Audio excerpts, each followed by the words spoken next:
Flag meeting की और इस घटना पर चर्चा की। चीनी पक्ष को इस तरह के एक्शन के लिए अस्सलाम वालेकुम टू ऑल व्यूअर्स, कैसे हैं आप सब। मेरा नाम है ज़हमान। अस्सलाम वालेकुम दोस्तों, कैसे हैं आप सब लोग? खैरियत से हैं और मेरा नाम है Usman Qureshi. Welcome to our channel. So viewers, आज की वीडियो बहुत ज़बरदस्त होने वाली है। यहाँ लिखा हुआ है India air force activated 3 times against China. तो यार मतलब ये चाइना भाई कर क्या रहा है, मुझे तो समझ नहीं आ रही। मतलब भाई इंडिया के साथ क्यों टक्कर ले रहा है भाई, बार बार क्यों अपने आप को नुकसान करवाना चाहता है। स्पेशली यार इतना आसान नहीं है जो चाइना बार बार के ड्रामे शुरू कर देता है। और इंडिया ने 3 टाइम्स हो गया कि अपने जो एक एयरफोर्स है वो 3 टाइम एक्टिवेट कर दिया है। सो व्यूअर्स, मेरा ख्याल है कि यार ये वीडियो बहुत ज़बरदस्त होने वाली है। ये वीडियो मैंने देखी नहीं है, लेकिन मुझे ऐसा लगता है कि यार ये वीडियो पे कुछ ना कुछ ऐसा होगा कि भाई कुछ बोलेंगे यार कि मतलब कोई वीडियो है। तो स्पेशली व्यूअर्स, पहले इस वीडियो को शुरू कर लेते हैं, बाद में चला बातें वगैरह करेंगे। I hope you will enjoy this video and specially we also. या बिल्कुल। शुक्र है कुछ बोल दिया तुमने। तुमने तो अपना इंटरव्यू नहीं दिया ना? नहीं, मैंने बोला तो है। अच्छा, मैंने सोचा खामोश होकर बैठी हो। तो पहले व्यूअर्स इस वीडियो को शुरू कर लेते, बातें इंशाल्लाह होगी बाद में। बातों का बगीचा ये बाद में खोलेंगे।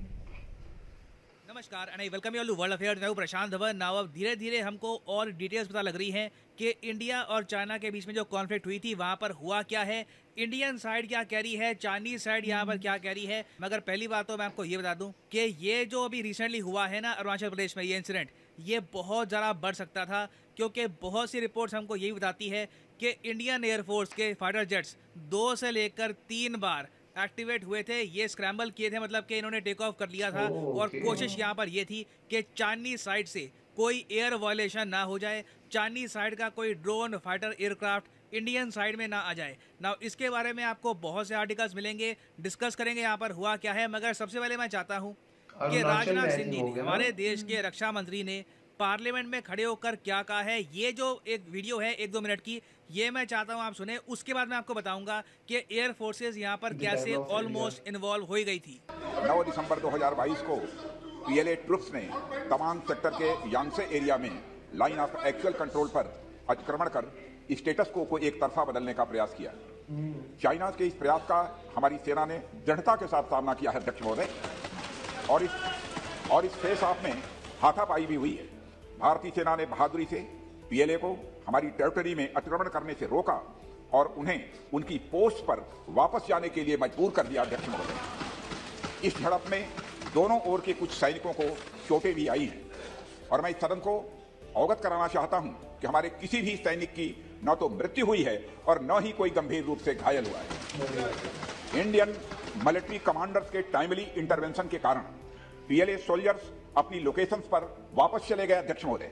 और इस घटना के पश्चात एरिया के लोकल कमांडर ने 11 दिसंबर 2022 को अपने चाइनीज काउंटर पार्ट के साथ स्थापित व्यवस्था के तहत एक फ्लैग मीटिंग की और इस घटना पर चर्चा की। चीनी पक्ष को इस तरह के एक्शन के लिए मना किया गया और सीमा पर शांति बनाए रखने के लिए कहा गया। इस मुद्दे को चीनी पक्ष के साथ कूटनीतिक स्तर पर भी उठाया गया है। अध्यक्ष महोदय, मैं इस सदन को आश्वस्त करना चाहता हूं कि हमारी सेनाएं हमारी भौगोलिक अखंडता को सुरक्षित रखने के लिए पूरी तरह से प्रतिबद्ध हैं और इसके खिलाफ किसी भी प्रयास को रोकने के लिए सदैव तत्पर है हमारी भारत की सेना। और मुझे विश्वास है कि यह सदन हमारी सेनाओं की वीरता और साहस को एक स्वर से समर्थन देगा। और अध्यक्ष महोदय, मैं पूरी तरह से आश्वस्त हूं कि यह संसद बिना किसी संशय के भारत की सेना की क्षमता, शौर्य, पराक्रम व प्रतिबद्धता का भी अभिनंदन करेगा। धन्यवाद अध्यक्ष महोदय। अब कितनी इंटरेस्टिंग बात है कि भारत की साइड से हमारे रक्षा मंत्री ने पार्लियामेंट में खड़े होकर देश के सामने बता दिया कि यहाँ पर हुआ क्या था। चाइना ने कोशिश करी एंट्री करने की तवांग रीजन में, हमने इनको वापस भेज दिया और चाइना को मजबूरी में आकर अपनी पोस्ट पर लौटना पड़ा। ये बात इंडिया के रक्षा मंत्री ने कैटेगोरिकली यहाँ पर कही है। मगर चाइना की साइड से ना ये लोग इस पूरे इशू को डाउन प्ले करने की कोशिश कर रहे हैं। मैं यहाँ पे नोट कर रहा था सुबह से कि ग्लोबल टाइम्स इसके बारे में कुछ बोलेगा, ग्लोबल टाइम्स कुछ आर्टिकल पब्लिश करेगा। ये लोग हर छोटी बड़ी चीज़ के बारे में कुछ ना कुछ अनाप शनाप आर्टिकल पब्लिश करते रहते हैं। मगर इस पर्टिकुलर केस में ना ग्लोबल टाइम्स बिल्कुल एब्सोल्युटली क्वाइट है। 24 घंटे के आसपास होने वाले हैं इस न्यूज़ को सामने आए हुए और चाइना की तरफ से अभी तक इनका सरकारी मीडिया चुप है। बस इनके विदेश मंत्रालय की तरफ से ये स्टेटमेंट आई है कि जो इंडिया चाइना की बॉर्डर है यहाँ पर सिचुएशन इस वक्त स्टेबल है। और आगे ये भी ऐड करते हैं कि दोनों साइड्स ने अनऑब्स्ट्रक्टेड डायलॉग स्टार्ट कर दिया है, मतलब कि बातचीत स्टार्ट कर दी है डिप्लोमेटिक और मिलिट्री चैनल्स के थ्रू। तो इससे ये बात तो कन्फर्म हो जाती है कि पीपल्स लिबरेशन आर्मी को झटका लगा है। नहीं तो ये बात आप सब जानते हैं कि ये लोग प्रोपेगेंडा करने में, अपने लोगों की वाहवाही करने में पीछे हटते नहीं है। हालांकि मैं ये कहूँगा,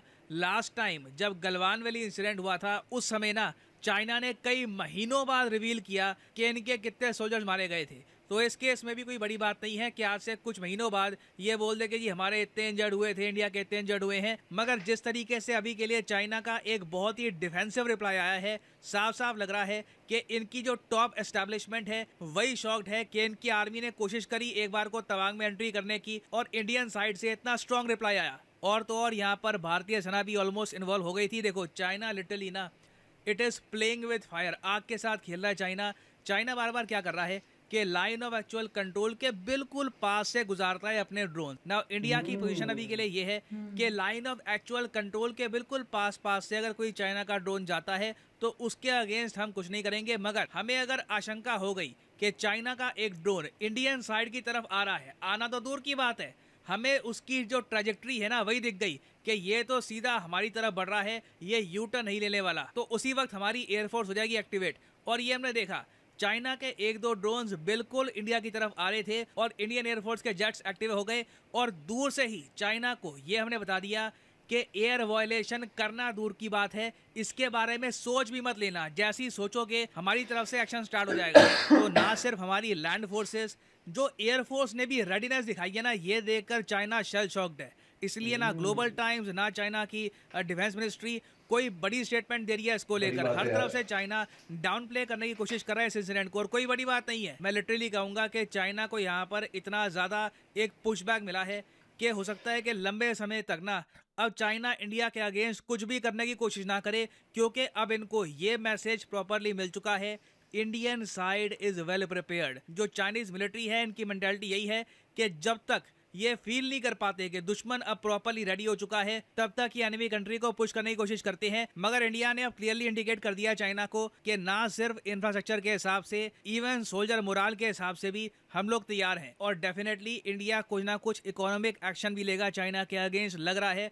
ऑलरेडी मैं देख रहा हूँ कि अब ना देखो भारत में स्क्रूटनी हो रही है, लोग ना अच्छे से जांच पड़ताल कर रहे हैं कि हमारे यहाँ कितनी कंपनियां हैं, वहाँ पर चाइना की इन्वेस्टमेंट है, कितनी हमारी कंपनियां हैं, वहाँ पर चाइनीज डायरेक्टर्स आपको मिलेंगे। फॉर एग्जांपल मैं देख रहा था, हाल ही में ये आंकड़ा सामने आया है कि इंडिया में टोटल 3560 कंपनीज हैं जहाँ पर आपको चाइनीज डायरेक्टर्स मिलेंगे। मतलब कि कहीं ना कहीं चाइना का निवेश है, चाइना की इन्वॉल्वमेंट आपको मिलेगी इन कंपनीज में। और इंडिया की जो स्ट्रॉन्ग ग्रोथ है ना, इससे आकर्षित होकर बहुत से चाइनीज इन्वेस्टर्स चाहेंगे कि इंडिया में निवेश करें। मगर डेफिनेटली इंडिया ये कोशिश करेगा कि चाइना की जो इस टाइप की इन्वेस्टमेंट्स है हमारी कंपनीज में, ये रिस्ट्रिक्टेड हो, हमारी जो ग्रोथ है उसका फायदा चाइना के इन्वेस्टर्स ना उठा पाएं। अब यार ये तो हमने बात करी है कंपनियों की, हमारे जो गृह मंत्री हैं अमित शाह जी, इन्होंने ये बात बोली है कि चाइना की कोशिश थी कि हमारे एरिया में घुसे मगर उनको वापस भेज दिया गया। उसके अलावा इन्होंने ये भी ऐड किया कि चाइना की आज के समय डोनेशंस बहुत ज़्यादा बढ़ गई है राजीव गांधी फाउंडेशन को। तो आप कह लीजिए ये डोमेस्टिक पॉलिटिक्स का पार्ट है। एक तरफ कांग्रेस पार्टी इशू रेस कर रही है चाइनीज इनकर्शन का, और ये लोग कह रहे हैं कि करंट गवर्नमेंट चाइना के अगेंस्ट सख्त एक्शन नहीं ले रहे। मेरा जो रूलिंग पार्टी है वो यहाँ पर कह रही है कि कांग्रेस पार्टी से जुड़ी हुई जो फाउंडेशन है इसको मिल रही है चाइनीज डोनेशन।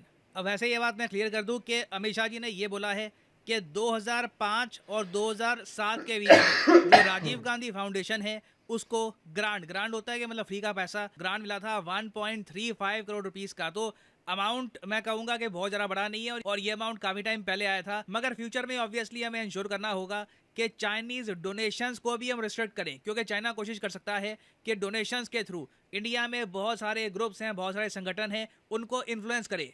और ये देखिए अभी एक न्यूज़ एंड डेवलपमेंट है, इस पर अभी बहुत सी अपडेट्स आएंगी। इस पर यूएस, मोस्ट प्रोबेबली यूएस और कई और कंट्रीज रिएक्ट करेंगी, तो उस पर मैं अपडेटेड वीडियोस बाद में ले आऊँगा। और फाइनली आप जी तो व्यूअर्स, आई होप आप लोगों को बहुत ज़बरदस्त लगी होगी वीडियो। मैं ये सोच रहा हूँ कि यार इंडिया की जो एयरफोर्स है वो स्पेशली बहुत ज़्यादा एक्टिव है, कि जैसे चाइना का कोई ड्रोन उनको नज़र आता है, अरुणाचल की बात भी कर रहे थे कि वहाँ पर अगर कोई उनका ड्रोन भी स्पेशली नज़र आता है तो भाई वो एकदम एक्टिव हो जाती है। लेकिन यार मैं एक बात देख रहा हूँ कि चाइना अगर इस तरह कर रहा है तो भाई कुछ एक अजीब सी बात है कि भाई ठीक है तुम अपना अलग रहो, उनको अलग, ठीक है मतलब, लेकिन यार बार बार पंगे लेना और इस तरह करना अच्छा नहीं होता यार। सो व्यूअर्स, मुझे इसकी तो बिल्कुल समझ नहीं आ रही चाइना की स्पेशली, और इंडिया की मैं बात करूं तो यार इंडिया की एयरफोर्स स्पेशली 3 टाइम्स कह रहे कि 3 टाइम्स से वो एक्टिव हो चुकी है, और मुझे ऐसा लगता है कि भाई ये एयरफोर्स कुछ करके दिखाएगी। सो व्यूअर्स, मुझे तो मतलब मैं कहूँ कि मेरे पास तो स्पेशली वर्ड्स नहीं है, तो देखते हैं आगे क्या होगा। और स्पेशली जो अभी वॉर छोटा सा हुआ है वो बता रहे हैं कि मतलब उनके भी सेना काफी जख्मी हुए हैं, और स्पेशली इंडिया के भी। सो व्यूअर्स, आप लोगों की क्या राय है? कमेंट सेक्शन खाली है, जितना भी और जितनी मोहब्बत देना चाहते हैं दिल खोल कर देखिए, क्योंकि फ्री ऑफ कॉस्ट है। और हाँ, इस तरह की अगर वीडियो देखना चाहते हैं तो हमारे चैनल के साथ जुड़े रहिए, जिस चैनल का नाम है रिएक्शन। तो हम दोनों की दीजिए इजाजत, मिलते हैं इंशाल्लाह नेक्स्ट वीडियो में। अपना बहुत ख्याल रखिएगा, और हाँ, कमेंट सेक्शन खाली है। अल्लाह हाफिज़।